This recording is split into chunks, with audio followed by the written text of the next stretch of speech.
jika salah satu di antara pasangan sudah terkena obesity, baru sudah terinfeksi HIV, baru menggunakan kondom saat berhubungan. Kemudian drugs itu tidak menggunakan narkoba, apalagi menggunakan jarum suntik yang tidak steril, yang tadi satu kali pemakaian bersama. Education belajar tentang HIV dan AIDS dan disebarkan pada orang lain. Jadi memang penting di sini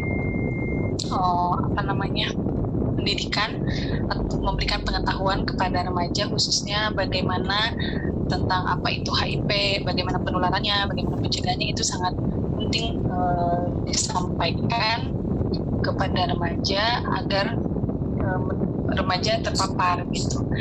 Kemudian equipment itu penggunaan alat atau media yang tidak steril, misalkan penggunaan jarum suntik yang seperti yang tadi. Jadi intinya penggunaan alat-alat yang bisa dia merangsang darah seperti itu yang tidak harus steril, intinya tidak boleh satu bersama.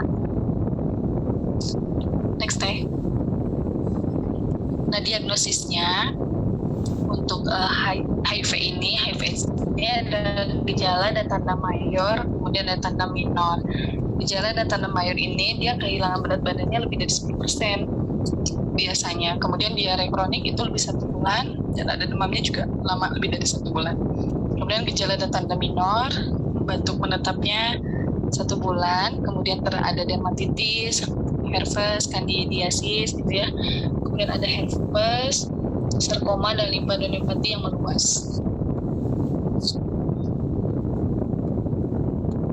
Ini 4 pilar penanggulangan AIDS di Indonesia itu ya, ada bagaimana pencegahannya, kemudian perawatan, dukungan dan pengobatan HIV/AIDS ini juga seperti apa, mitigasi dampak berupa dukungan psikososio-ekonomi harus seperti apa kepada yang terdampak HIV/AIDS, kemudian penciptaan lingkungan yang kondusif. Nah, materi yang kedua ini tentang kehamilan yang tidak diinginkan pada remaja. Hasil sensus tahun 2018, di mana jumlah penduduk Indonesia itu sekitar 237,6 juta. Dari 237 itu merupakan remaja sekitar 63,4 juta. Di mana remaja laki-lakinya 32 juta sekian, kemudian remaja perempuannya hampir 49,30%. Nah, remaja ini merupakan masa peralihan dari masa kanak-kanak menuju dewasa. Remaja mengalami pertumbuhan yang pesat dan mereka membutuhkan nutrisi yang baik untuk mendukung tubuhnya. Besarnya jumlah penduduk kelompok remaja ini akan sangat mempengaruhi pertumbuhan di masa yang akan datang. Makanya kenapa masa remaja itu merupakan bagian yang penting, karena ya kedepannya juga akan mempengaruhi ke pertumbuhan jumlah penduduk di masa yang akan datang. Next deh.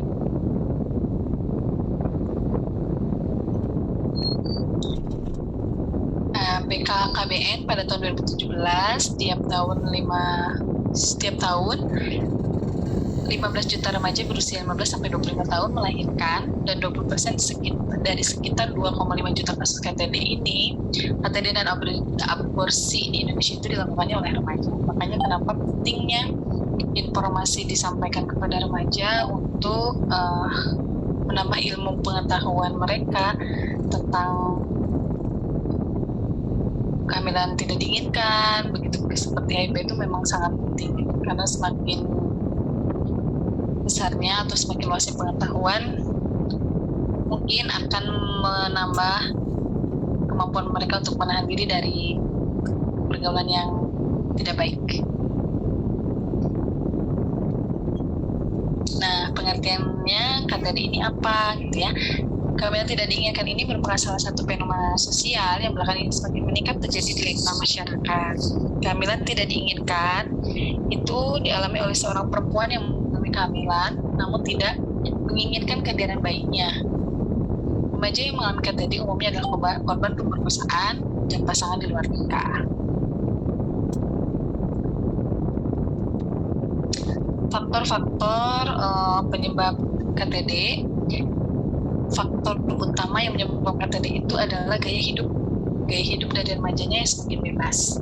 Di mana gaya hidup bebas ini dia menimbulkan kan banyak remaja yang terlibat hubungan seks pernikahan juga. Nah, faktor lainnya yang memang dari sisi status ekonomi, kemudian faktor dari orang tuanya mungkin bisa jadi tidak sampainya informasi kepada remaja tentang bagaimana cara jaga diri gitu. Seperti contohnya menyampaikan bagian-bagian mana yang tidak boleh disentuh oleh orang lain begitu ya. Kemudian faktor yang dari sikap pergaulan remaja ini juga memang mendukung ya, faktor pendukung sarana prasarana seperti mengakses media informasi, mudahkan sekarang untuk mengakses YouTube dan lain sebagainya kan muncul di mana-mana gitu. Kemudian faktor dari teman sebayanya, di mana teman bergaulnya sehari-hari juga itu sangat berpengaruh terhadap remaja. Dampak negatif dari KTD ini, yang paling dirugikan dari KTD ini adalah perempuan. Kalau dilihat dari segi yang merugikan, kenapa? Karena yang perempuan yang mengalami KTD akan akan terangsang untuk mengambil jalan pintas dengan melakukan aborsi. Sebagai sisanya memilih melahirkan bayi dan kandungannya, namun malah banyak kejadian-kejadian yang membuangnya gitu kan, takut aib dan lain sebagainya. Jadi dari segi sudut pandang yang memang dirugikan di sini adalah perempuan. Nah, apa saja yang akibatnya yang lain itu ya peningkatan kasus abortus, kemudian rentan terjadi gangguan pada kesehatan reproduksi, tekanan psikologis juga, sanksi sosial seperti misalkan anaknya masih sekolah harus putus sekolah gitu ya, kemudian perasaan malu atau sensitif, dan itu akan dialami oleh perempuan yang mengalami KTD gitu. Nah, pencegahan KTD ini tentu harus dilakukan oleh banyak pihak ya, tidak hanya orang tua tapi juga peran pendidik atau guru di sekolahnya, kemudian juga peran media dan peran remaja itu sendiri.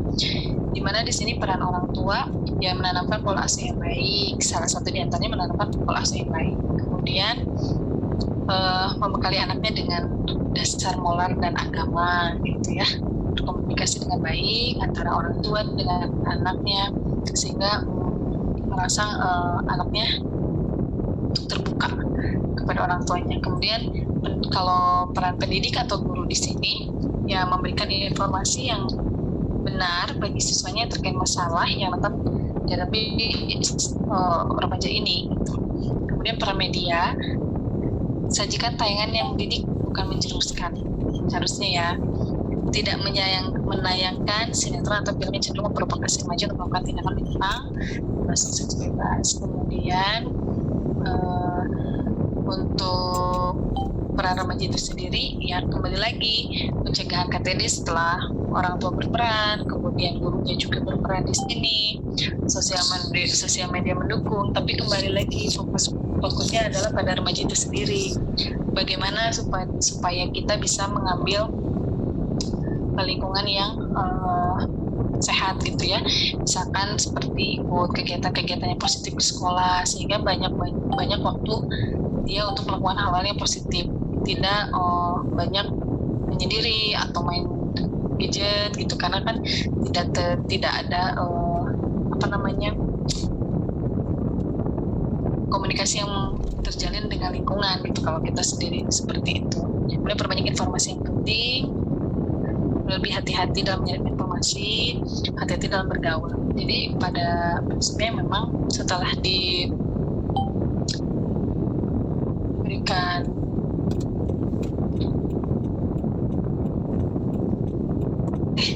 next.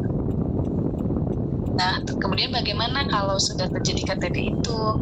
Ya, kalau sudah terlanjur terjadi, pencegahan sudah kan sebaiknya yang beritahu kehamilan itu ya pada orang yang dipercaya, tidak terutama keluarga, orang tua atau kedua belah pihak. Kemudian tetap mempertahankan kehamilannya dengan tidak sampai melakukan hal-hal yang dapat merugikan, menambah rugi dirinya sendiri gitu. Next. Ini sumber-sumbernya yang saya dapat, Ibu, begitu yang bisa saya sampaikan. Mohon kiranya masukannya. Apabila ada yang mau menambahkan boleh. Terima kasih.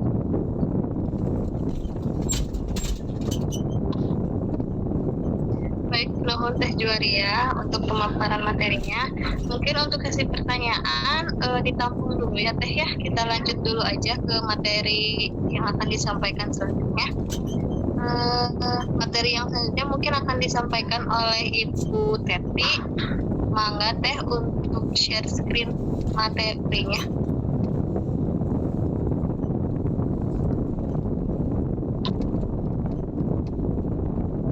Ibu mau di-share oleh Sekar, Bu? Ya. Bentar ya, Bu.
Pada kesempatan ini saya akan memaparkan mengenai materi sadari dan sadanis.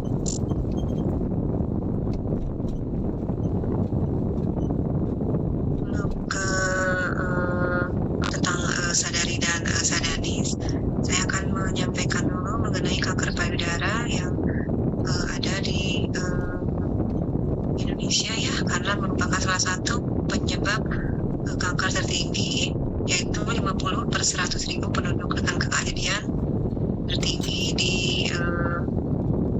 daerah istimewa Yogyakarta sebesar 24/10.000 penduduk. Itu sesuai dengan informasi dari riset kesehatan dasar yang dilakukan Kementerian Kesehatan. Selain itu, kanker payudara termasuk dalam penyebab kematian terbanyak pada perempuan di Indonesia dengan angka kematian 21,5/100.000 penduduk. Next. Kanker payudara merupakan keganasan pada jaringan payudara yang dapat berasal dari epitel ductus maupun lobulusnya. Kanker payudara terjadi akibat adanya sel di payudara yang tumbuh dan bertambah tanpa kontrol. Kanker payudara adalah kanker yang paling sering menyerang wanita, meskipun pria juga tidak menutup kemungkinan mengalaminya. Itu menurut Kemenkes di tahun 2018. Faktor pemicu terjadinya kanker payudara antara lain perokok aktif ataupun yang pasif, kemudian pola makan yang buruk, artinya mungkin nutrisi yang dikonsumsi tidak sehat, tidak mengandung gizi yang dibutuhkan oleh tubuh, kemudian usia head pertama di bawah 12 tahun, perempuan yang tidak menikah, perempuan menikah dan tidak memiliki anak, kemudian melahirkan anak pertama pada usia 30 tahun, tidak menyusui, menggunakan kontrasepsi hormonal dan atau mendapat terapi hormonal dalam waktu tertentu, kemudian usia menopause lebih dari 55 tahun, pernah operasi tumor jinak payudara, ada riwayat radiasi, dan ada riwayat kanker dalam keluarga. Itu beberapa yang menjadi faktor pemicu terjadinya kanker payudara. Ciri-cirinya pada fase awal kanker payudara adalah simptomatik tanpa ada gejala dan tanda. Adanya benjolan atau penebalan pada payudara merupakan tanda gejala yang paling umum. Sedangkan tanda gejala yang tingkat lanjut kanker payudara meliputi kulit cekung, retraksi, nyeri tekan, kemudian ada berdarah dari putih, kulit tebal dengan pori-pori menonjol, dengan kulit jeruk atau ulcerasi pada payudara merupakan tanda lanjut dari penyakit ini. Jika keterlibatan nodul mungkin menjadi keras, pembesaran nodul limpa aksilaris membesar, kelamin pada daerah leher. Meliputi gejala dan tanda seperti anoreksia, berat badan menurun, nyeri pada bahu, pinggang, punggung, ada gangguan pencernaan, kelihatan kabur dan sakit kepala. Udara yang sangat mudah kita lakukan sebagai deteksi melakukan sadari bisa dilakukan oleh kita. Kemudian untuk sadari pemeriksaan payudara klinis itu dilakukan oleh tenaga kesehatan. Nah, ini ada poster dari Kementerian Kesehatan, bisa disebarluaskan ke masyarakat agar mereka mengetahui informasi tentang deteksi dan dini kanker payudara sehingga tidak diketahui ketika sudah bergejala lanjut. Nah, ini bertujuan untuk menemukan benjolan dan tanda-tanda lain pada payudara sedini mungkin agar dapat dilakukan tindakan secepatnya. Sini juga ada slogan, sekecil apapun benjolan yang ditemukan, segera konsultasikan diri Anda ke dokter. Ya. Ini menunda berarti memberi kesempatan sel kanker berkembang dan mengurangi kesempatan untuk sembuh. Nah, ini mungkin bisa disebarluaskan supaya masyarakat tahu info tentang deteksi dini kanker payudara. Lanjut. Kemudian ada riset penyakit tidak menular di tahun 2016 menyatakan bahwa perilaku masyarakat dalam deteksi dini kanker payudara itu masih rendah. Mungkin ini disebabkan karena kita sebagai tenaga kesehatan kurang menginfokan hal tersebut, tidak disosialisasikan. Tercatat 53,7% masyarakat tidak pernah melakukan sadari, sementara 46,3% pernah melakukan sadari, dan 95,6% masyarakat tidak melakukan sadanis.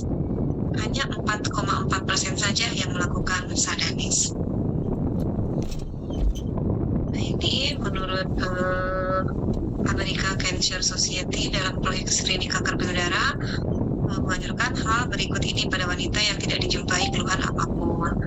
Wanita kurang dari 20 tahun melakukan sadari tiap bulan. Kemudian wanita berusia lebih dari 30 tahun itu melakukan mamografi. Wanita lebih dari usia 40 tahun melakukan check up pada dokter ahli. Wanita usia lebih dari 50 tahun check up rutin mamografi setiap tahun. Kemudian wanita yang mempunyai faktor risiko tinggi, misalnya ada riwayat keluarga yang menderita kanker, itu melakukan pemeriksaan ke dokter lebih sering lagi. Lanjut. Nah, ini untuk tahapan bagaimana sih caranya pemeriksaan sendiri. Nah, ini menurut Kemenkes di tahun 2017 mendefinisikan sadari sebagai pemeriksaan payudara yang dilakukan oleh wanita itu sendiri untuk lebih mengenali dan menemukan kelainan pada payudaranya dalam upaya deteksi dini kanker payudara. Pemeriksaan dilakukan setiap bulan pada hari ke-7 sampai 10 setelah hari pertama haid atau pada tanggal yang sama setiap bulan pada wanita yang telah menopause. Nah, ini untuk poster. Ini ada cara-cara bagaimana seorang perempuan melakukan sendiri sadarinya ya. Jadi amati dengan teliti payudara, dibuka cermin tanpa berpakaian dengan kedua tangan diangkat. Perhatikan bila ada benjolan, perubahan bentuk pada kulit dan puting serta payudara secara keseluruhan. Amati dengan teliti karena kita sendiri yang lebih mengenal tubuh kita. Kemudian tahapan yang keduanya adalah rapatkan telapak tangan dengan kuat sehingga payudara ada benjolan kulit mengkerus seperti kulit jeruk, atau cekungan seperti lesung pipi dan puting susu yang tarik ke dalam. Nah, ini harus benar-benar ditekankan kepada masyarakat perempuan untuk bisa mendeteksi apakah ada kulit mengkerut ya. Kemudian tahapan yang ketiga yaitu mencek apakah ada pengeluaran cairan dari putihnya. Lanjut. Nah ini ya, seperti ini. Tahapan selanjutnya, posisi berbaring, letakkan bantal di belakang punggung, tangan kanan diletakkan di belakang kepala dan gunakan tangan kiri untuk memeriksa payudara sebelah kanan. Tahapan kelimanya, rabalah dengan ujung jari tengah yang dirapatkan.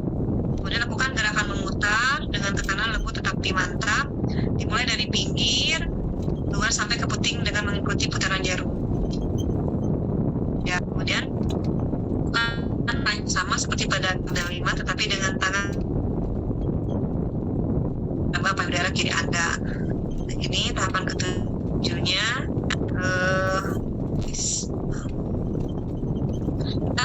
Perhatian khusus pada warna seperti gambar di atas, sebab di daerah sinilah yang sering ditemukan tumor payudara. Lanjut. Nah, ini tentang sadani, pemeriksaan klinis payudara oleh tenaga medis terapi atau clinical breast examination atau CBE ya.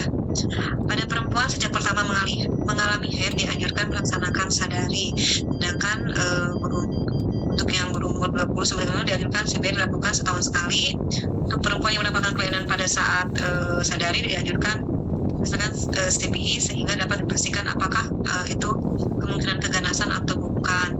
Dan usia di atas 40 tahun lakukan CBE setiap tahun.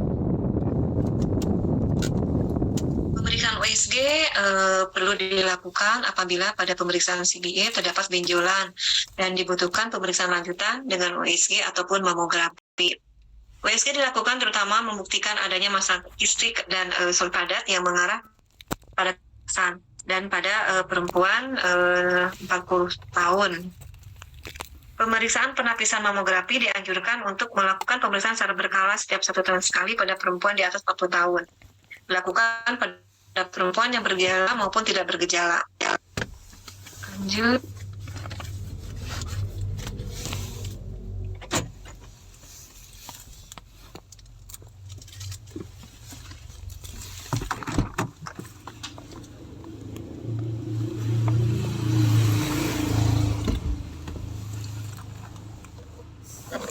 Lanjut.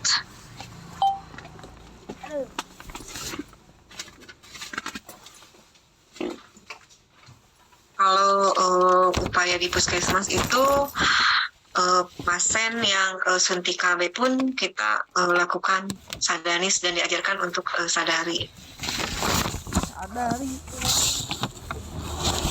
Untuk sadanisnya ada posternya nih. Ayo Bu, dibaca dia. Ke sadanis lagi Bu. Ada posternya ya. Bagaimana kita sadanis untuk tenaga kesehatan? Disimpan di PowerPoint ya Bu. Soalnya tadi PowerPoint-nya udah slide terakhir sih Bu. Oh gitu, nggak kesimpan berarti ya udah langsung IPATES aja ya. Ya. Bos. Itu lantai 2 ke lantai 3 nggak tahu. Gerak-gerak dong ke lantai 2. Laporan sama Kanan dong. Kanan. Enggak Bu. Ya udah selamat. Ya, untuk IPATES salah satu Kocak lo jadi sini. upaya untuk leher rahim yang sangat mudah, praktis bisa dilakukan di puskesmas dengan hasil langsung didapat ya. Lanjut. Bosnya lu jadi ngumpet di sini. Berdasarkan data riset kesehatan tahun 2013, prevalensi tumor kanker di Indonesia adalah 1,4 per 1000 penduduk. Berhasil ngumpet tuh. Ketahuan nanti. Kemudian prevalensi kanker tertinggi terdapat di Jogja, diikuti Jawa Tengah, Bali, Bengkulu, dan DKI Jakarta masing-masing 1,9 per mil. Kanker tertinggi di Indonesia pada perempuan ada kanker payudara dan kanker leher rahim. Deteksi dini kanker leher rahim dilakukan oleh tenaga kesehatan yang sudah dilatih dengan pemeriksaan leher rahim secara visual menggunakan asam asetat yang sudah diencerkan.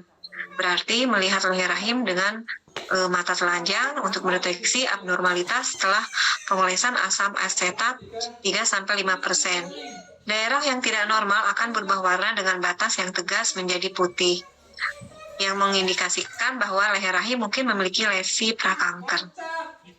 Enggak mantap nih, berubah jadi ginian. Lanjut. Tolong.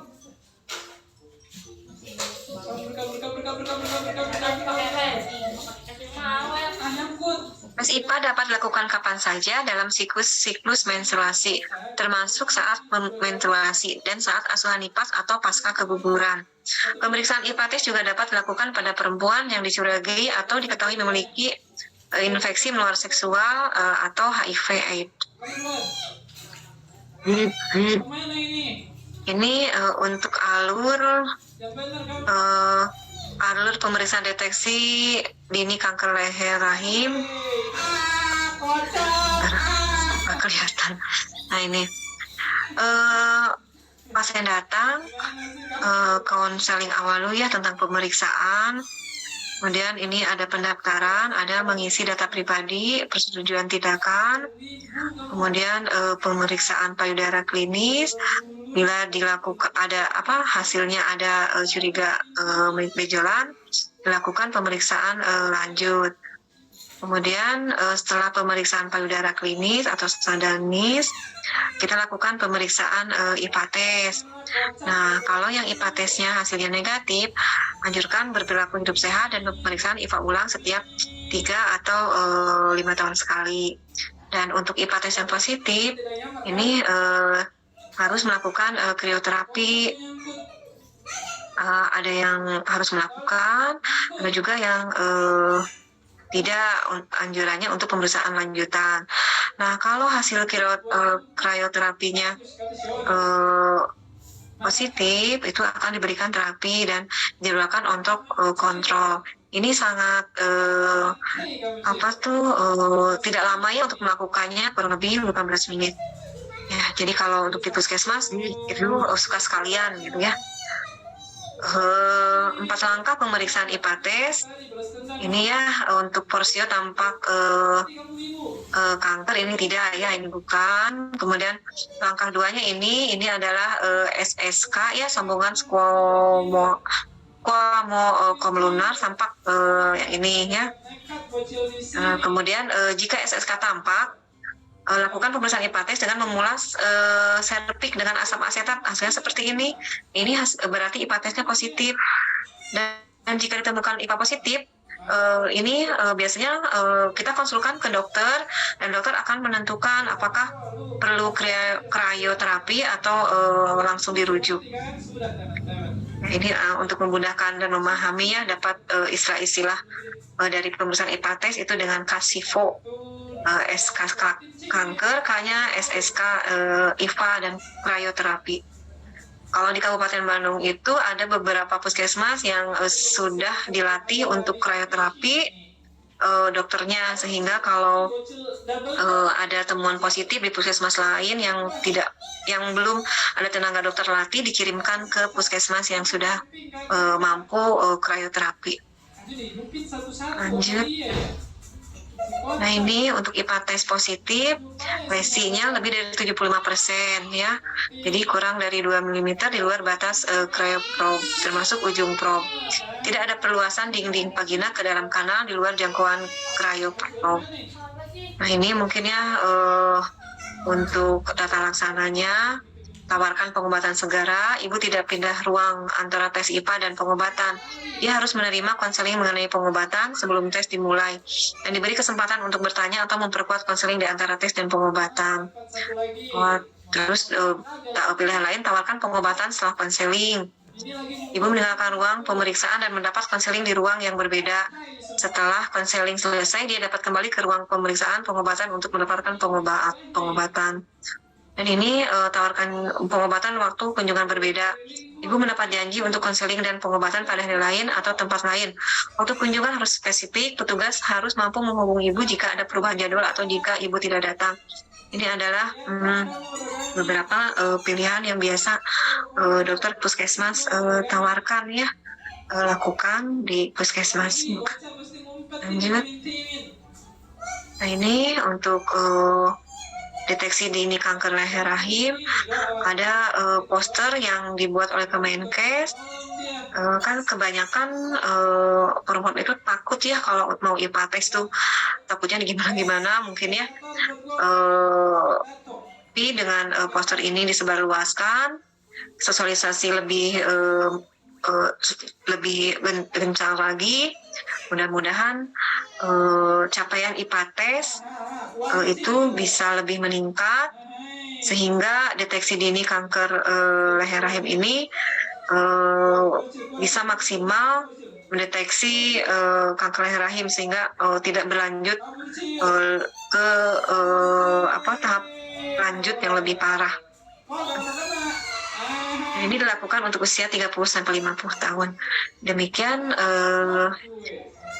paparan tentang IPA tes. Mohon maaf bila mana ada materi yang kurang dan sumbernya di tahun yang sudah lama. Atur nuhun. Baik Ibu, terima kasih untuk pemaparan materinya. Untuk kasih pertanyaan mungkin ditampung dulu ya Ibu ya. Nanti akan ada 2 orang lagi yang memaparkan, baru nanti dibuka sesi pertanyaan.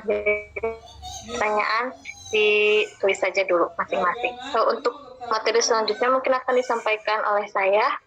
Mangga Teh Sekar punten di share script. Batu yang sangat berbeda.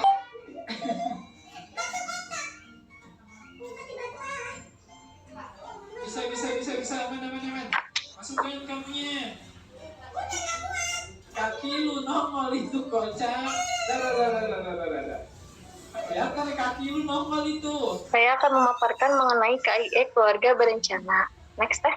Aduh, ini bocah double jam curang banget. Kocak. KIE itu komunikasi, informasi, dan edukasi. KIE dalam keluarga berencana merupakan pelaksanaan pelayanan kesehatan yang dilakukan oleh Kementerian Kesehatan. Komunikasi adalah penyampaian pesan secara langsung atau tidak langsung kepada penerima pesan untuk mendapatkan suatu efek. Dalam pesan yang disampaikan, edukasi atau pendidikan adalah proses perubahan perilaku ke arah yang positif. Untuk tujuan KIE ini yaitu meningkatkan pengetahuan, sikap, dan praktik KB sehingga tercapai penambahan peserta baru, membina kelestarian peserta KB, meletakkan dasar bagi mekanisme sosiokultural yang dapat menjamin berlangsungnya proses penerimaan, kemudian mendorong terjadinya proses perubahan perilaku ke arah yang positif, peningkatan pengetahuan, sikap, dan praktik masyarakat secara wajar sehingga masyarakat melaksanakannya secara mantap sebagai perilaku yang sehat dan bertanggung jawab. Untuk jenis kegiatan KIE ini ada 3. Yang pertama KIE perorangan. Suatu proses KIE timbul secara langsung antara petugas KIE dengan individu sasaran program KB. Untuk KIE kelompok, suatu proses KIE secara antara petugas KIE dengan kelompok 2-15 orang. KIE massa suatu program KB yang dapat dilakukan secara langsung maupun tidak langsung kepada masyarakat dalam jumlah yang besar. Next. Menurut Effendi, terdapat 2 faktor yang mempengaruhi KIE. Yang pertama yaitu penunjang. Di penunjang itu ada pengetahuan, kemudian keterampilan dari komunikator atau pelaksana, yaitu tenaga kesehatan. Kemudian penghambatnya, hitungan tempat pelaksanaan, pengetahuan komunikasi yang terlalu rendah, ketidaksesuaian media dengan topik yang disampaikan, kemudian penyampaian pesan yang kurang jelas. Untuk prinsip dalam melakukan KIE ini, yang pertama, memperlakukan klien dengan sopan, baik dan ramah, memahami, menghargai, dan menerima keadaan ibu atau status pendidikan, sosial, ekonomi, dan emosi sebagaimana adanya, Kemudian memberikan penjelasan dengan bahasa yang sederhana dan mudah dipahami, menggunakan alat peraga yang menarik dan mengambil contoh dari kehidupan sehari-hari, menyesuaikan isi penyuluhan dengan keadaan dan risiko yang dimiliki oleh ibu. Next, pengertian konseling. Menurut Kementerian Kesehatan, konseling adalah proses komunikasi antar seseorang atau konselor dengan orang lain, yaitu pasien, di mana konselor sengaja membantu klien dengan menyediakan waktu, keahlian, pengetahuan, dan informasi tentang akses pada sumber-sumber lain. Konselor membantu klien membuat keputusan atau masalah yang ada. Proses ini dilakukan secara terus-menerus. Konseling merupakan unsur yang penting dalam pelayanan keluarga berencana dan kesehatan reproduksi, karena melalui konseling, klien dapat memilih dan memutuskan jenis kontrasepsi yang akan digunakan sesuai dengan pilihannya serta meningkatkan keberhasilan KB. Teknik dari konseling ini ada 4 ya: informatif, cara suportif, katarsis, kemudian refleksi. Tujuan konseling KB ini yaitu meningkatkan penerimaan, menjamin pilihan yang cocok, menjamin penggunaan cara efektif, dan menjamin kelangsungan pemakaian KB yang lama.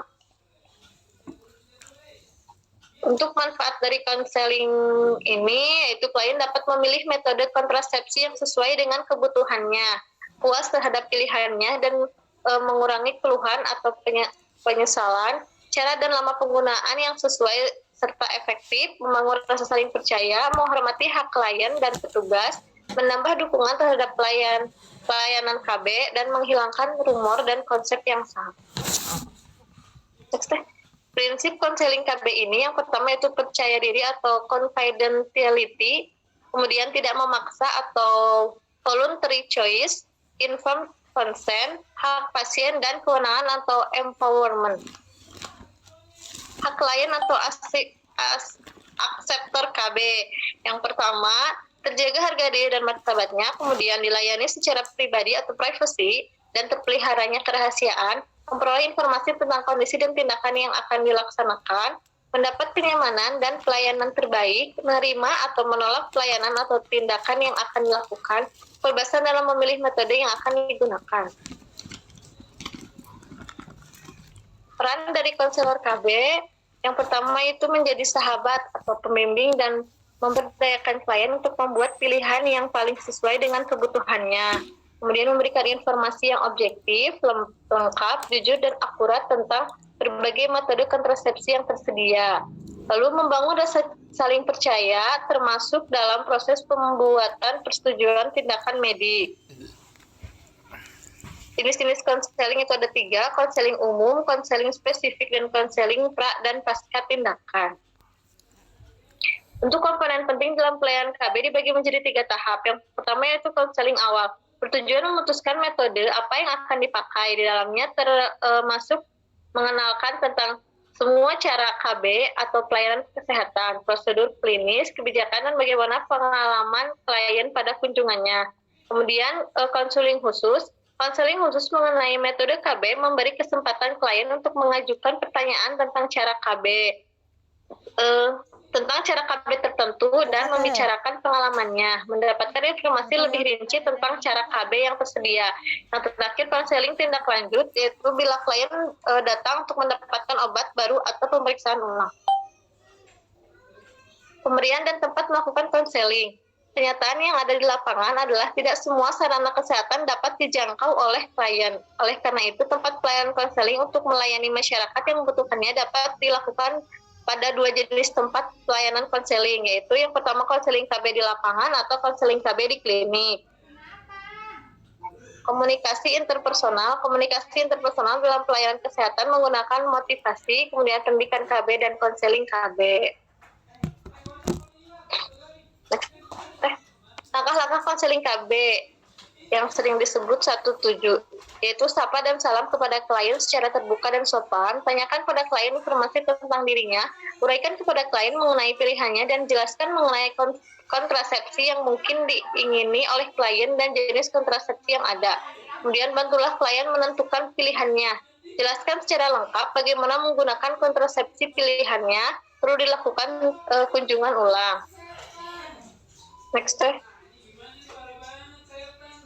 Langkah-langkah konseling KB 17 ini, yang pertama, sapa dan salam klien secara terbuka dan sopan. Berikan perhatian penuhnya kepada mereka dan berbicara di tempat yang nyaman serta terjamin privasinya.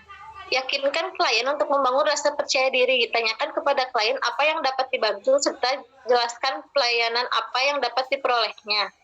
Kemudian tanyakan pada klien informasi tentang dirinya. Bantu klien untuk berbicara mengenai pengalaman KB dan kesehatan reproduksi serta yang lainnya. Tanyakan kontrasepsi yang diinginkan oleh klien. Dengan memahami kebutuhan, pengetahuan, dan keinginan klien, kita dapat membantunya. Uraikan kepada klien mengenai pilihannya dan jelaskan mengenai kontrasepsi yang mungkin diinginkan oleh klien dan jenis kontrasepsi yang ada. Bantulah klien menentukan pilihannya. Bantulah klien berpikir mengenai apa yang paling sesuai dengan keadaan kebutuhannya. Dorong klien untuk menunjukkan keinginannya dan mengajukan pertanyaan. Tanggapi secara terbuka dan petugas mempertimbangkan kriteria dari keinginan klien terhadap setiap jenis kontrasepsi. Kemudian tanyakan apakah pasangannya akan memberikan dukungan dengan pilihannya tersebut. Jelaskan secara lengkap bagaimana menggunakan kontrasepsi pilihannya. Setelah klien memilih jenis kontrasepsinya, jika diperlukan, perlihatkan alat atau obat kontrasepsinya. Jelaskan bagaimana alat atau obat tersebut digunakan dan cara penggunaannya. Lalu pastikan klien untuk bertanya atau menjawab secara terbuka. Kemudian perlunya dilakukan kunjungan ulang. Bicarakan dan buat perjanjian kepada klien untuk kembali lagi melakukan pemeriksaan lanjutan atau permintaan kontrasepsi jika dibutuhkan. Informed choice, yaitu bentuk persetujuan pilihan tentang metode kontrasepsi yang dipilih oleh klien setelah memahami kebutuhan reproduksi yang paling sesuai dengan dirinya dan atau keluarganya. Nah, next teh.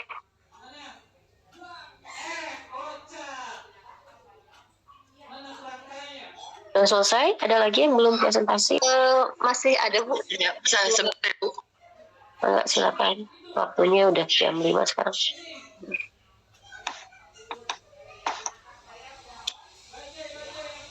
Next teh, buat materi yang persiapan kehamilan sehat.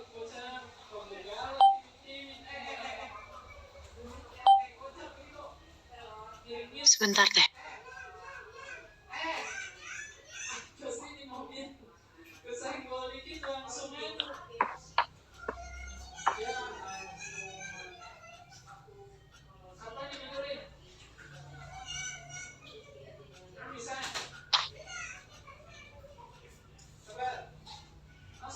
Materi yang selanjutnya yaitu persiapan kehamilan sehat. Next teh. Apa saja sih yang perlu dipersiapkan untuk mendapatkan kehamilan yang sehat? Yang pertama yaitu pemeriksaan kesehatan, kemudian menjaga kebugaran dan kesehatan tubuh, menghentikan kebiasaan buruk, meningkatkan asupan makanan bergizi, kemudian persiapan secara psikologis dan mental, lalu perencanaan finansial. Next teh. Untuk pemeriksaan kesehatan itu ada 4, yaitu pemeriksaan penyakit dan virus, pemeriksaan penyakit, pemeriksaan darah, dan pemeriksaan faktor genetik. Menjaga kesehatan dan kebugaran. Berat badan calon ibu yang kurang dan kelebihan berat badan berhubungan dengan risiko besar bagi kesehatan ibu dan anak. Hentikan kebiasaan buruk. Kebiasaan merokok, minum alkohol, atau bahkan menggunakan narkoba dapat menyebabkan berbagai masalah selama kehamilan. Juga janin yang dikandung. Bayi dapat lahir prematur, lahir dengan cacat bawaan, hingga kematian janin. Konsumsi makanan yang bergizi, yaitu protein, asam folat, vitamin, dan mineral. Kurangi konsumsi makanan berminyak, dan membatasi kafein. Persiapan psikologis dan mental, yaitu harus adanya dukungan suami kepada istri, itu sangat dibutuhkan. Perencanaan keuangan, persiapan keuangan yang matang untuk persiapan pemeliharaan kesehatan dan persiapan menghadapi kehamilan dan persalinan. Mungkin itu materi yang dapat saya sampaikan. Untuk selanjutnya, Ibu, mohon maaf, masih ada 5 orang lagi, Bu, yang belum presentasi. Dilanjut saja, Bu. Lanjut aja mungkin ya Ibu Teteh ya. Untuk selanjutnya mangga Teh Irma. Teh Perdita belum ada ya? Teh Irma aja. Teh Irma kelempar katanya Teh Zoom. Oh, ya udah Teh Ari aja lah. Teh Ari aja. Bentar ya Teh. Ya.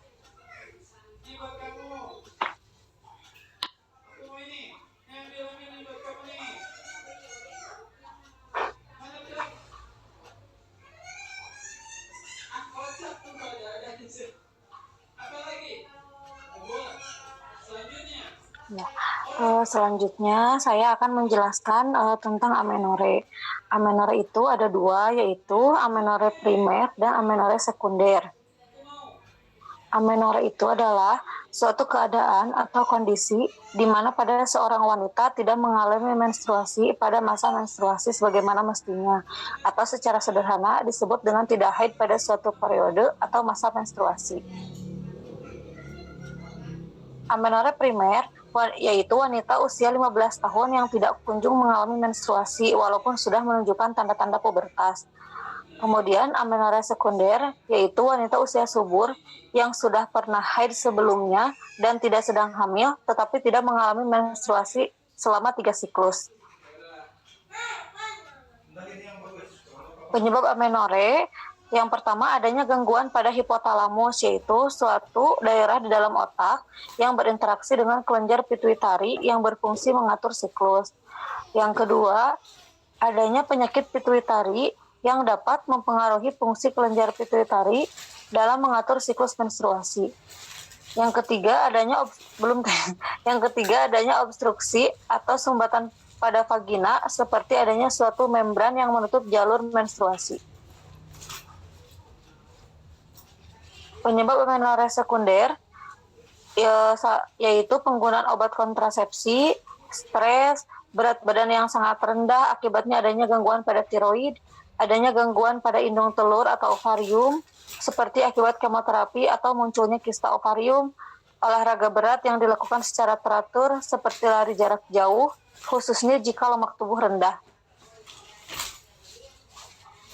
Diagnosis amenore harus ditegakkan dengan yang pertama tes kehamilan untuk memastikan apakah amenore itu disebabkan kehamilan atau tidak, terutama jika pasien dalam usia subur dan aktif.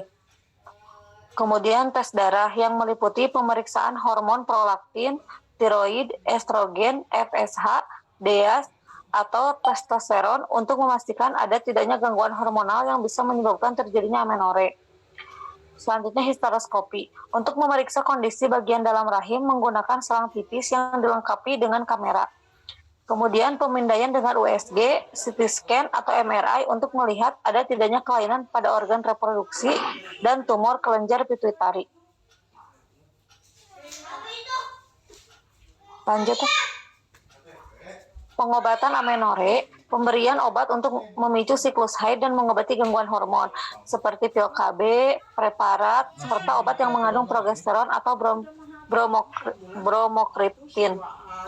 Kemudian terapi pengobatan hormon, terapi pengganti hormon estrogen untuk amenore yang disebabkan oleh insufisiensi ovarium primer. Kemudian terapi pengurangan hormon androgen untuk amenore yang disebabkan oleh sindrom ovarium polikistik atau PCOS. Perubahan gaya hidup, misalnya menjaga berat badan ideal, mengelola stres, berolahraga secara rutin, mengkonsumsi makanan yang bergizi, beristirahat yang cukup, serta operasi apabila amenore disebabkan oleh tumor atau adanya jaringan parut dan dapat dilakukan operasi. Materi selanjutnya adalah benjolan payudara. Benjolan payudara adalah suatu jaringan abnormal yang tumbuh di dalam payudara. Konsistensi benjolan ini tergantung pada jenisnya, dapat teraba padat atau berisi cairan. Gejala yang perlu diwaspadai, perubahan puting tiba-tiba masuk ke dalam, kemudian keluar cairan dari puting di luar kehamilan dan menyusui, benjolan di area ketiak atau dekat payudara, bengkak di salah satu bagian payudara, salah satu payudara tiba-tiba membesar, perubahan kulit seperti muncul lesung pipit di dada, muncul nyeri payudara di seluruh bagian atau di puting, muncul iritasi kulit atau kemerahan di payudara. Penyebab dan faktor resiko benjolan payudara yaitu yang pertama fibroadenoma, merupakan tumor jinak pada payudara yang paling sering dialami wanita berusia 20-30 tahun. Kemudian fibrokistik payudara, merupakan pertumbuhan jaringan fibrosa yang abnormal di payudara sehingga lebih menonjol dibanding jaringan lemak. Yang ketiga kista, merupakan benjolan berisi cairan, dapat timbul satu atau lebih pada satu atau kedua payudara.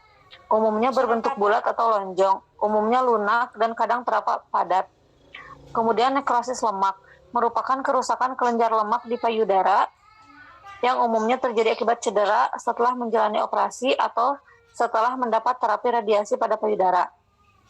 Selanjutnya lipoma, merupakan benjolan lemak yang tumbuh secara perlahan di bawah kulit serta dapat tumbuh di bagian tubuh manapun, misalnya seperti leher, bahu, punggung, perut, termasuk payudara. Kemudian mastitis, merupakan peradangan pada jaringan payudara yang dapat disertai infeksi. Yang terakhir papiloma intraduktal, merupakan tumor jinak yang terbentuk di duktus, yaitu saluran yang membawa susu dari kelenjar susu ke puting payudara. Lanjut teh. Diagnosis benjolan payudara, yang pertama dilakukan mamografi, yaitu foto ronsen pada payudara. Kemudian USG, yaitu pemeriksaan yang dilakukan dengan gelombang suara untuk menghasilkan gambar. Kemudian MRI atau Magnetic Resonance Imaging, yaitu pemeriksaan yang dilakukan dengan menggunakan medan magnet dan gelombang suara. Kemudian duktografi atau galaktografi, yaitu prosedur pengambilan gambar kelenjar payudara dengan menggunakan foto ronsen. Dan yang terakhir biopsi, merupakan prosedur pengambilan sampel jaringan dengan benjolan atau seluruh benjolan untuk diperiksa di laboratorium. Lanjut. Nah ini yang tadi udah sama Bu Teti dijelaskan ya Teh. Udah kayaknya cukup aja Teh. Nah pengobatannya yaitu pemberian obat-obatan seperti pil KB untuk menurunkan kadar hormon estrogen, pemberian antibiotik dan obat pereda nyeri seperti paracetamol atau ibuprofen pada benjolan akibat proses menyusui harus tetap dilanjutkan karena tidak membahayakan bagi bayi dan dapat membantu pengurangan mastitis. Kemudian lumpektomi dimulai dengan memberi bius lokal pada pengidap, selanjutnya membuat irisan di sekitar area tumor, kemudian mengangkat tumor dan sedikit jaringan di sekitar payudara ini dapat dilakukan pada wanita dengan satu benjolan dengan diameter kurang dari 5 cm. Kemudian krioterapi atau terapi beku dilakukan untuk menghancurkan sel abnormal. Kemudian aspirasi jarum halus. Aspirasi jarum halus adalah prosedur pengeluaran cairan dari benjolan payudara dengan menggunakan jarum khusus. Kemudian prosedur bedah, radioterapi, kemudian terapi hormon, kombinasi dan beberapa prosedur tersebut jika benjolan payudara merupakan kanker payudara. Pemulihan prosedur ini tergantung pada ukuran kanker, stadium kanker, serta usia dan kondisi kesehatan pengidap. Terima kasih.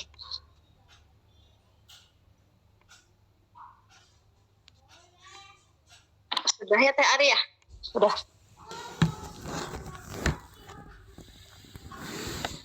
Mangga Ibu Teteh untuk selanjutnya apa akan dilakukan dulu sesi pertanyaan atau melanjutkan lagi presentasi?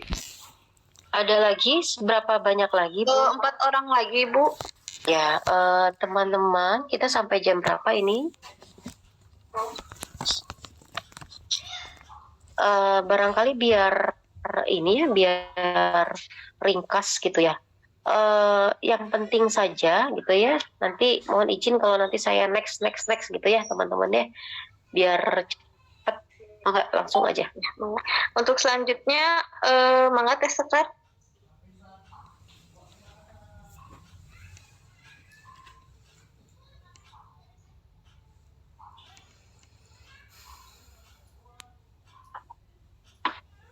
Menjelaskan mengenai DUP ya Bu.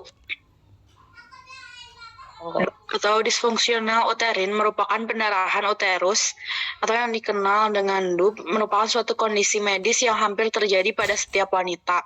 di beberapa titik dalam hidupnya. DUB juga disebut pendarahan uterus yang abnormal.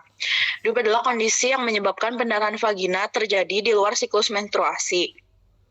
Biasanya kondisi ini dipicu karena masalah hormonal. Selain itu, kondisi ini dipengaruhi oleh kondisi medis juga. Di sini kondisi medis yang mempengaruhi ada PCOS atau disebabkan oleh kelainan hormonal juga, endometriosis yaitu terjadi ketika lapisan rahim tumbuh di luar rahim, kemudian adanya pertumbuhan jaringan atau polip uterus, ada fibroid rahim atau pertumbuhan jaringan yang berada di dalam lapisan rahim atau otot rahim. Kemudian PMS atau peradangan seperti gonor, klamidia juga dapat menyebabkan DUB. Kemudian ada obat-obatan hormonal yang dapat menyebabkan DUB juga seperti pil KB, agen hormonal, dan warfarin. Kemudian gejalanya secara umum DUB itu adalah keluar pendarahan di luar siklus menstruasi dengan pola pendarahan yaitu pendarahan menstruasi yang berat. Pendarahannya mengandung banyak gumpalan-gumpalan berlangsung lebih dari 7 hari. Pendarahannya terjadi kurang dari 21 hari sejak siklus terakhir, kemudian muncul juga bercak-bercak. Secara umum gejala DUB ini ada nyeri payudara, kembung, nyeri atau terasa tekanan pada panggul, pusing, pingsan, kelemahan, tekanan darah rendah, peningkatan denyut jantung, dan kulit yang pucat. Kemudian untuk menegakkan diagnosis DUB ini diperlukan kolaborasi, yaitu dengan cara USG, dengan memeriksa apakah di dalamnya ada pertumbuhan yang abnormal seperti polip atau fibroid. Kemudian melakukan tes darah di sini untuk mengukur kadar hormon yang ada pada darah.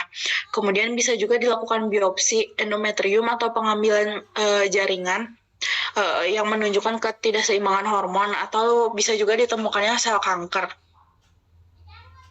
Pada pengobatannya di sini beragam ditentukan oleh kondisinya. Seperti pada kasus pubertas, DUB itu biasanya tidak melakukan penanganan apapun, hanya penanganan pada ketidakseimbangan hormon, kemudian akan baik dengan sendirinya. Kemudian pada kasus-kasus yang tidak berencana hamil, biasanya dokter di sini merekomendasikan penggunaan alat kontrasepsi sebagai pilihan perawatannya. Sementara pada perempuan-perempuan yang berencana hamil, di sini dokter biasanya meresepkan obat yaitu Clomifene yang dapat merangsang ovulasi. Pada pendarahan yang berat dan berkepanjangan, dokter biasanya menyarankan pembedahan dengan pelebaran dan kuretase. Jika misalnya ditemukan sel-sel yang abnormal dan mengarah kepada kemungkinan kanker, maka akan dilakukan histerektomi sebagai opsi terakhir.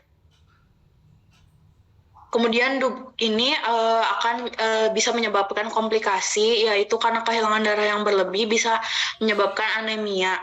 Salah satu komplikasi utamanya. Karena kehilangan darah yang berlebih, maka di sini dokter biasanya mengobati dengan pemberian mineral dan suplemen vitamin. Pada kasus yang seringkali jarang terjadi, dokter juga biasanya melakukan transfusi darah. Kemudian materi yang selanjutnya adalah infeksi saluran reproduksi dan IMS. Infeksi saluran reproduksi atau IMS adalah masuknya atau berkembangnya kuman penyebab infeksi ke dalam saluran reproduksi. Penyebab-penyebab kuman tadi bisa beragam dari bakteri, jamur, virus, dan parasit. Kemudian perempuan juga lebih mudah terkena dibanding laki-laki karena saluran reproduksi perempuan lebih dekat dengan anus. Pada gejalanya, ISR di sini memiliki gejala umum, yaitu rasa sakit atau gatal di kelamin, kemudian muncul benjolan, bintik atau luka di sekitar kelamin, keluar cairan yang tidak biasa dan bau dari alat kelamin, kemudian terjadi pembengkakan di pangkal paha. Pada perempuan, di sini gejalanya lebih serius dan sulit didiagnosa, seperti keluar cairan yang tidak biasa dan berbau tidak enak, kemudian keluar darah bukan pada masa haid, sakit pada saat berhubungan seks, dan sakit pada bagian perut bawah. Pada laki-laki di sini gejalanya terasa sakit saat kencing, kemudian keluaran cairan atau nanah dari alat kelamin, dan terjadi pembengkakan pada skrotum yang terasa sakit atau panas. Ini jenis-jenis ISR ya, ibu-ibu bisa dibedakan jadi 3. Ada ulkus genital, ada DUH atau sekret, kemudian di sini ada kutil genital dan infeksi HIV dengan organisme yang beragam ya. Kemudian ISR di sini bisa dibagi menjadi 2, yaitu ISR endogen yang paling umum di dunia. Ini timbulnya akibat pertumbuhan yang tidak normal dari organisme yang normal sehingga menyebabkan kandiasis yang mudah disembuhkan. Kemudian ada ISR iatrogenik, yaitu masuknya mikroorganisme ke dalam saluran reproduksi yang disebabkan oleh prosedur medis yang kurang atau tidak steril, seperti aborsi, pemasangan AKDR, peristiwa persalinan, atau apabila infeksi sudah ada dari awal dalam saluran reproduksi, kemudian menyebar melalui mulut rahim hingga ke saluran reproduksi bagian atas. ISR juga ada PMS atau penyakit menular seksual. Di sini ditularkan tentunya melalui hubungan seksual. Pencegahannya di sini kita melakukan mencegah infeksi baru dengan memutus jalur penularannya. Kemudian pada ISR endogen kita dapat mencegah melalui peningkatan kebersihan individu, peningkatan akses pada pelayanan kesehatan yang bermutu, promosi kesehatan, dan mencari pengobatan ke pelayanan kesehatan. Pada ISR iatrogenik kita dapat mencegah dengan melakukan sterilisasi peralatan medis yang digunakan, screening atau pengobatan terhadap ISR sebelum melakukan prosedur medis. Pada PMS di sini dapat dicegah dengan menghindari hubungan seksual atau dengan melakukan hubungan seksual yang aman, monogami atau penggunaan kondom yang konsisten. Sekian presentasi dari saya. Assalamualaikum warahmatullahi wabarakatuh. Salam. Silakan dilanjut lagi, Bu. Untuk selanjutnya mangga Teh Alma.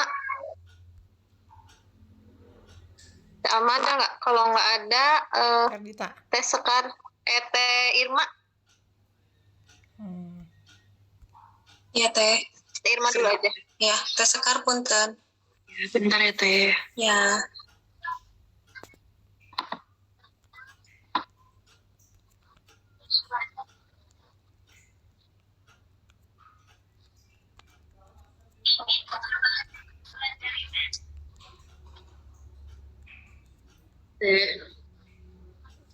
Assalamualaikum warahmatullahi wabarakatuh.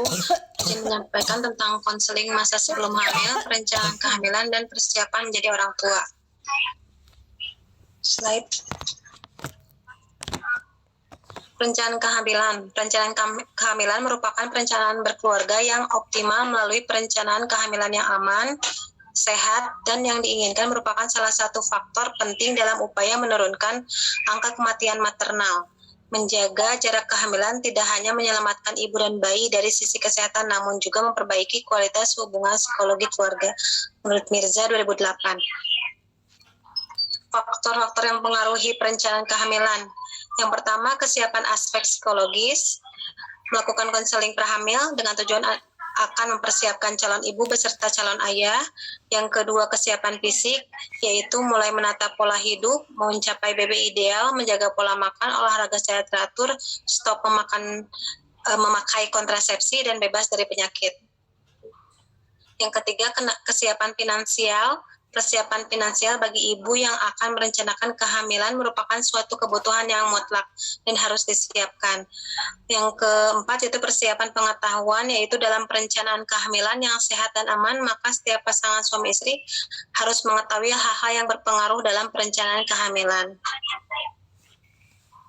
Kesiapan aspek usia.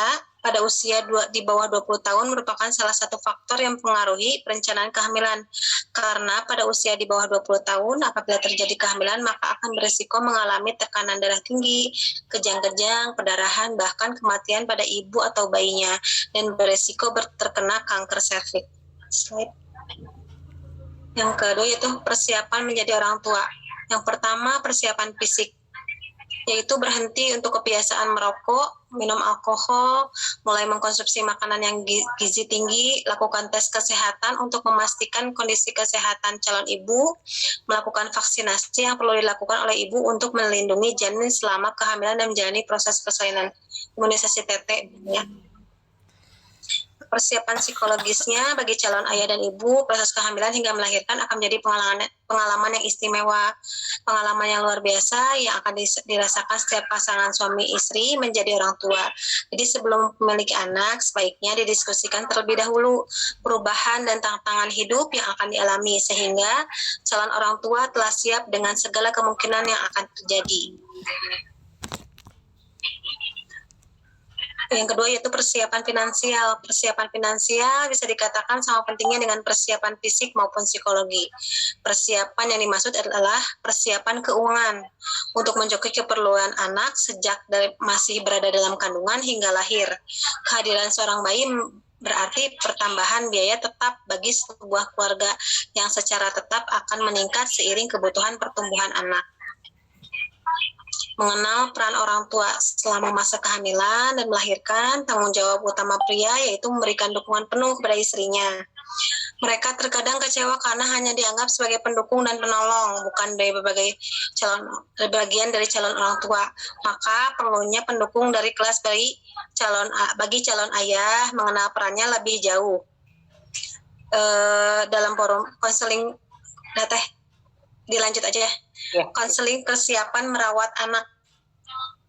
Perawatan anak diawali dari masa konsepsi sebagai awal kehidupan, masa ke dalam kandungan prenatal yang berada pada sekitar 9 bulan 10 hari, proses kelahiran, masa bayi pada umur 0 bulan sampai 2 tahun, masa kanak-kanak 2 tahun sampai 6 tahun, dan masa anak-anak 6 tahun sampai 12 tahun.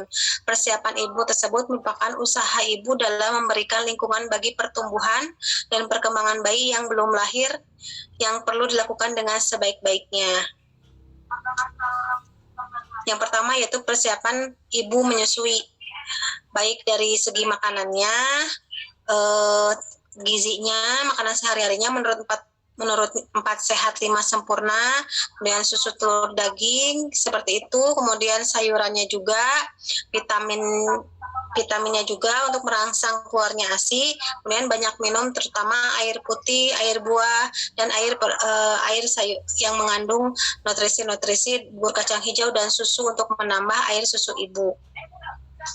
Yang kedua, perlengkapan bayi. Persiapan perlengkapan bayi. Perlengkapan bayi perlu disiapkan jauh-jauh sebelum persalinan agar dapat melakukan perawatan bayi dengan sebaik-baiknya, dengan tempat tidur yang dindingnya dinaikkan, kemudian agar bayi tidak terjatuh, kemudian pinggiran tempat tidurnya tidak boleh harus licin dan halus supaya bayi tidak mudah terluka. Kemudian untuk baju-baju bayinya, kemudian lemari dan laci-laci untuk meletakkan pakaian bayi, dan pada waktu memandikan dan penyimpanan pakaian dan perlengkapan bayi. Kemudian perawatan medisnya. Perawatan medis yaitu kunjungan teratur untuk memeriksakan kesehatan bayi diperlukan dalam 1 kali sebulan selama 2 bulan berturut-turut, yaitu sampai usia 2 tahun.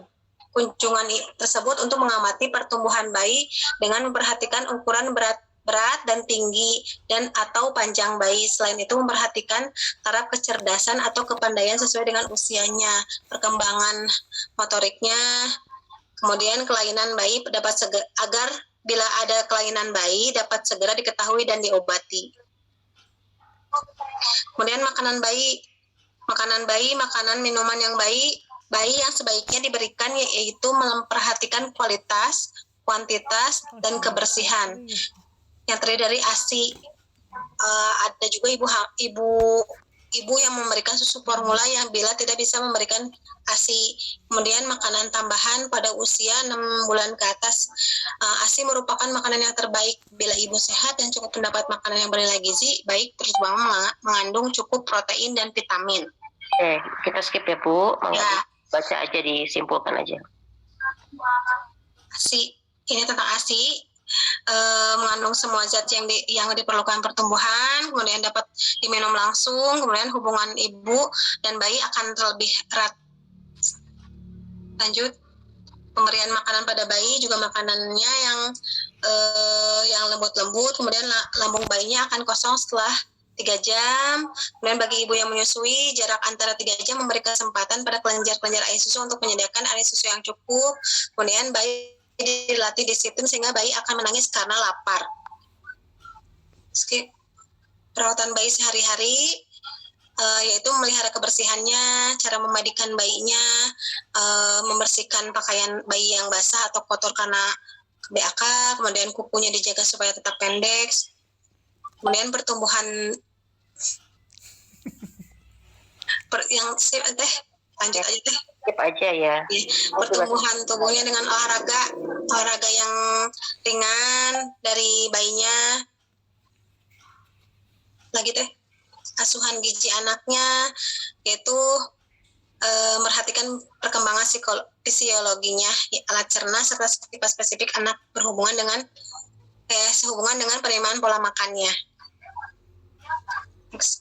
Kebiasaan tidurnya, biasanya tidur anak yaitu 10-12 jam, kemudian biasanya suka bangun agar dilatih juga untuk kebiasaan tidur yang anaknya. Imunisasinya nanti ada jadwalnya, disesuaikan dengan umur bayi dan anak untuk melindungi. Ya, ini yang imunisasi wajibnya ya, BCG, polio 1, 2, 3, 4, DPT HIB 1, 2, IVV, jangan sama campak. Sekian, terima kasih. Enggak, turun. Selanjutnya, silakan. Satu lagi ya? 2 lagi? 2. 1. 2 lagi. 2. Tentang apa? Tentang Teh Perdita, mangga Teh Perdita. 2 lagi itu tentang apa ya Teh Sekat? Yang presentasi 1 lagi ya? Tapi materinya 2 gitu ya? Enggak Ibu, presentasinya 2 orang, berarti materinya 4. Ya, maka Teh Perdita disingkat aja ya. Siap, Bu. Ya. Bismillahirrahmanirrahim. Terima kasih atas kesempatannya. Saya akan mempresentasikan tentang menghitung masa subur. Ya, lanjut Teh. Masa subur yaitu pengertian masa subur, ovulasi, metode menghitung ovulasi. Lanjut Teh. Jadi pengertian ovulasi yang seperti kita tahu ya, jadi sel telur yang siap dibuahi oleh sperma. Itulah. Lanjut aja Teh. Nah, metodenya bisa dengan metode kalender ya Teh ya, untuk menghitung masa subur. Ya, lanjut. Lanjut aja lah Teh. Mohon. Nah, ini sebagai contoh untuk menghitung masa subur yaitu bervariasi, yaitu tergantung dengan siklus haidnya, yaitu 28-36 hari. Maka 16 perhitungannya 28 kurang 18 sama dengan 10, itu masa suburnya. Jika 36 hari 13 kurang 11 yaitu 25. Jadi itu masa suburnya biasanya plus minus 4. Pada contoh ini dapat terjadi pada hari ke-10 hingga hari ke-25 masa haid. Masa invertnya adalah 1-9 siklus haid dan 26-9 hari sesudah haid. Jadi sebelum dan sesudahnya. Lanjut Teh. Nah, untuk metode ovulasi yaitu metode suhu basah, biasanya dengan lebih hangat ya. Dalam keadaan normal kan biasanya suhu basah mengalami perubahan, menetap dan berulang. Jadi lebih hangat jika misalkan dalam masa subur. Pengukuran suhu dapat dilakukan dalam 3 tempat, yaitu pada mulut, vagina, dan anus. Membuat grafik, ya lanjut aja lah. Ya lanjut aja Teh, udah. Metode ovulasi, metode palpasi pada serviks. Jadi dipalpasi ya serviksnya. Terutama kita bisa melihat lendir serviks diinterpretasikan sewaktu siklus yang tidak teratur. Pada masa perimenopause, selama masa tidak subur, serviks teraba lebih rendah di vagina, berkonsistensi padat dan kering. Semakin mendekatnya dengan masa ovulasi, serviks meninggi sebesar 1-2 cm seperti itu kalau korpus dan teraba basah dan lunak. Lanjut Teh. Dengan metode bisa juga metode palpasi serviks, yaitu dipalpasi setiap hari sebagai indikator kesuburan, terutama pada masa perubahan lendir serviks ya. Diinterpretasikan atau sewaktu siklus tidak teratur pada masa perimenopause dan selama tidak subur, serviks teraba lebih rendah.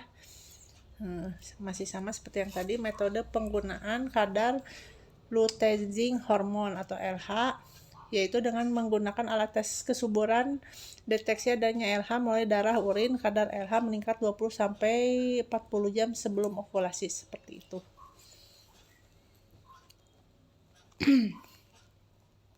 Metode lendir cervix ini dengan mengamati pola yang ditandai dengan munculnya lendir cervix. Efektivitasnya 95%. Bisa kita lihat terhadap 18 cervix melalui 4 zona, yaitu zona berdarah, zona kering, basah, berlendir, dan zona kering. Jadi di cervixnya ya ibu-ibu. Lanjut. Nah, sudah beres. Kita lanjut ke KIS sebelum hamil pada penderita hepatitis atau hepatitis C. Lanjut. Singkat saja ya. Jadi hepatitis adalah peradangan hati disebabkan oleh virus, bakteri, dan lain-lain. Peradangan ini sendiri merupakan ikutan dari infeksi sistemik ya, seperti itu. Jadi intinya sih pencegahannya ya. Jadi hepatitis B kronis ini sering terjadi pada 90 bayi yang terinfeksi dari ibunya pada saat kelahiran. Jadi lebih ke pencegahannya. Lanjut teh. Jadi KIE-nya untuk mencegah penyebarannya, yaitu ibu penderita hepatitis tetap memberikan ASI kepada bayinya dengan ketentuan mengikuti program nasional, yaitu memberikan vaksinasi hepatitis B kepada bayinya segera setelah lahir sebelum berusia 24 jam. Pencegahan terjadinya luka puting saat dianjurkan pada awal kehidupan bayi sehingga penularan dapat dicegah. Jadi selama putingnya tidak lecet bisa diberikan ASI ya. Bimbingan menyusui, khususnya posisi menyusui yang baik dan perlekatan mulut bayi yang betul dapat mencegahnya puting lecet. Jadi untuk pencegahan penyebarannya ya. Lanjut. Sudah Bu. Itu aja Bu. Enggak. Iya. Ya. Selanjutnya di akhir Mangga. Terakhir Teh Alma mangga. Ya, mohon teh, punten teh. Par yang bisa.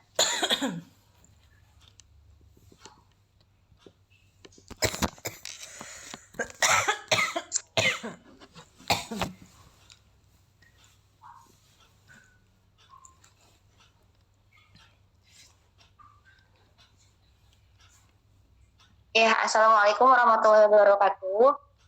Di sini saya Siti Rahma akan memaparkan sedikit tentang gejala infertilitas primer dan sekunder. Next teh. Nah, ini untuk pengertian infertilitasnya ya. Sebagaimana yang udah pada tahu, jadi di skip aja dulu teh. Infertilitas ini ada dua macam, ada primer dan sekunder. Kalau yang primer itu kondisi wanita yang sudah yang belum pernah hamil sama sekali dalam rentang waktu 1 tahun. Sedangkan yang sekunder itu yang sebelumnya sudah pernah hamil, kemudian untuk kedepannya dia sulit untuk hamil kembali. Next lagi teh. Ini prevalensi infertilitas di Indonesia ya, 40% wanita, 40% pria, 30% keduanya. Next. Nah, ini penyebab infertilitas pada wanita. Itu adanya infeksi vagina ya, seperti vaginitis dan trichomonas vaginalis, yang kemudian akan menyebabkan infeksi lanjut pada porsio, cervix, endometrium, bahkan sampai ke tuba fallopi. Sehingga akan mengganggu pergerakan dan menyumbat tuba sebagai organ reproduksi vital untuk terjadinya konsepsi, yang pada akhirnya akan menyebabkan disfungsi seksual yang mencegah penetrasi penis atau lingkungan vagina yang terlalu asam. Next teh.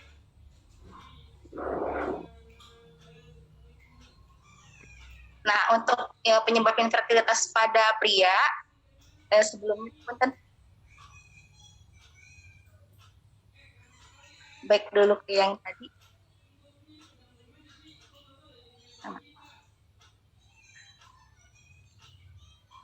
Nah, ini infertilitas pada pria itu spermatogenesis atau pembuatan sperma dan mortalitas sperma yang tidak normal. Kemudian adanya kelainan anatomis seperti tidak memiliki vas deferens secara kongenital. Lalu ada gangguan endokrin, misalnya karena seringnya terpapar radiologi. Yang keempat ada disfungsi seksual seperti ejakulasi dini. Yang selanjutnya ada penyebab infertilitas sekunder. Di next teh. Nah, untuk penyebab yang infertilitas sekunder, ada faktor usia, kemampuan organ reproduksi untuk menghasilkan sel telur atau sperma akan mengalami penurunan. Lalu adanya masalah reproduksi, seperti contohnya melahirkan dengan operasi sesar dapat menyebabkan jaringan parut yang mengarah pada penyumbatan beban lebih. Dan yang terakhir ada gaya hidup. Misalnya wanita yang overweight akan mengalami gangguan ovulasi yang akan mempengaruhi estrogen dalam tubuh dan mengurangi kemampuan untuk hamil. Sedangkan pada pria, penggunaan cara yang ketat dapat mengalami gangguan pada motilitas sperma. Next. Nah, ini untuk gejala klinis yang dapat dinilai itu yang pertama ada amenorre atau tidak ada menstruasi, tidak mengalami menstruasi sama sekali. Ada oligomenore, haid yang sedikit, termasuk ke siklus mens yang abnormal. Kemudian ada infertilitas atau kesuburan, tidak suburan itu sendiri. Lalu ada hirsutisme atau tumbuhnya rambut yang berlebih. Next. Ada adipositas, kegemukan atau obesitas, dan ada pembesaran kedua ovarium.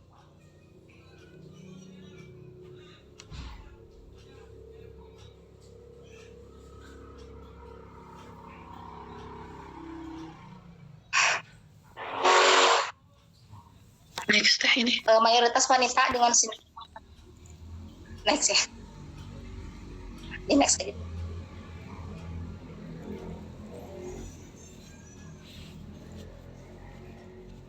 Ya, di next. Selanjutnya ada pembahasan tentang risiko tinggi prakonsepsi.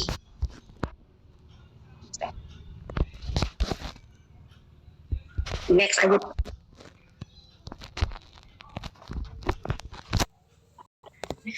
Ya, kenapa sih masa prakonsepsi ini penting untuk dibimbing gitu ya, didampingi, karena ibu hamil itu sekitar 30% yang memeriksakan kehamilannya pada saat trimester kedua, jadi terbilang terlambat gitu.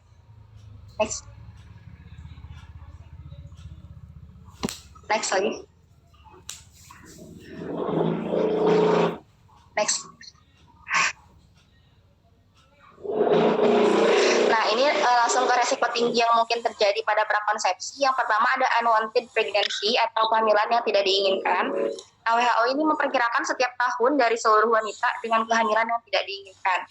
4 juta diantaranya berakhir keguguran, 42 juta aborsi, dan 34 jiwa kelahiran yang tidak diharapkan. Kemudian ada ketidaksiapan fisik, seperti perokok berat, morfinis, kecanduan narkotika, kecanduan alkohol, gaya hidup dengan perilaku seks bebas. Lalu ada status gizi yang dapat diukur melalui tinggi badan, indeks massa tubuh, prahamil, dan lila, yang akan berdampak pada terganggunya pertumbuhan janin saat kehamilan kelak dan berisiko untuk melahirkan bayi dengan berat lahir rendah atau BBLF. Next ya. Kemudian risiko tinggi selanjutnya itu ada anemia ya, yang sering didengar oleh kita. Itu berpengaruh pada siklus menstruasi menjadi tidak normal. Anak perempuan yang menginjak dewasa semakin memburuk status gizinya, baik oleh karena beban reproduksi, beban kerja yang semakin meningkat, dan kehilangan cadangan besi akibat menstruasi sendiri. Lalu ada riwayat penyakit kronis seperti hipertensi dan DM yang dapat menyebabkan kesehatan dan pertumbuhan janin terganggu dan dapat terjadi penyulit selama kehamilan. Hipertensi itu sendiri berisiko terjadinya lahir mati, retardasi pertumbuhan janin, dan preeklamsi. Sedangkan ibu dengan DM akan meningkatkan mortalitas perinatal sebesar 3-5% dan kejadian anomali kongenital berisiko lebih tinggi 6-12% dibandingkan dengan ibu hamil tanpa DM. Next ya. Yang terakhir, risiko tinggi yang terjadi di prakonsepsi yang terakhir itu adalah lingkungan fisik ya. Kesehatan lingkungan dapat mempengaruhi kondisi dari kesehatan masyarakat. Terdapat banyak penyakit ataupun kejadian yang menyebabkan sakit berasal dari kondisi lingkungan yang kurang baik. Kesehatan lingkungan merupakan keadaan lingkungan yang optimum sehingga berpengaruh positif, salah satunya terhadap kesehatan reproduksi. Mengingat bahwa ibu hamil sebenarnya memerlukan suatu lingkungan keluarga atau rumah tangga yang mempunyai perilaku hidup bersih dan sehat. Next. Ya, mungkin seperti itu. Demikian yang bisa saya sampaikan. Terima kasih, kurang lebihnya mohon maaf. Assalamualaikum warahmatullahi wabarakatuh. Baik, terima kasih kepada Teh Alma. Untuk selanjutnya mungkin sesi tanya jawab ya Ibu, mangga barangkali ada yang mau ditanyakan.